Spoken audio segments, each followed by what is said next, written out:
Today's morning devotional. Unity in the church.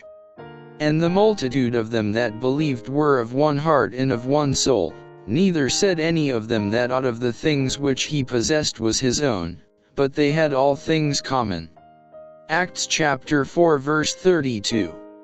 When the Holy Spirit was poured out upon the early church, the multitude of them that believed were of one heart and of one soul. Acts chapter 4 verse 32. The Spirit of Christ made them one. This is the fruit of abiding in Christ. We have need of divine illumination. Every individual is striving to become a center of influence, and until God works for His people, they will not see that subordination to God is the only safety for any soul. His transforming grace upon human hearts will lead to unity that has not yet been realized, for all who are assimilated to Christ will be in harmony with one another. The Holy Spirit will create unity. The prayer of Christ to His Father, contained in the 17th chapter of John, is to be our church creed. It shows us that our difference and disunion are dishonoring to God. No advice or sanction is given in the Word of God to those who believe the third angel's message to lead them to suppose that they can draw apart. This you may settle with yourselves forever.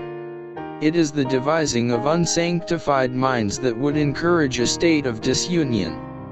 The sophistry of men may appear right in their own eyes, but it is not truth and righteousness. For He is our peace, who hath made both one, and hath broken down the middle wall of partition between us, that He might reconcile both unto God in one body by the cross. Ephesians chapter 2 verses 14 to 16. Christ is the uniting link in the golden chain which binds believers together in God. There must be no separating in this great testing time. The children of God constitute one united whole in Christ, who presents His cross as the center of attraction. All who believe are one in Him. Human feelings will lead men to take the work into their own hands, and the building thus becomes disproportionate.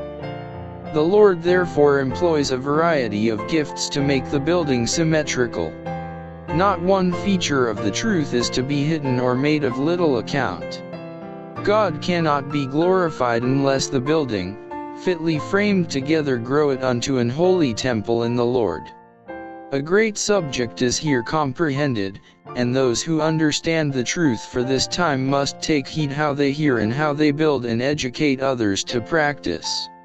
When every specification which Christ has given has been carried out in the true Christian spirit, then, and then only, heaven ratifies the decision of the church, because its members have the mind of Christ, and do as He would do were He upon the earth.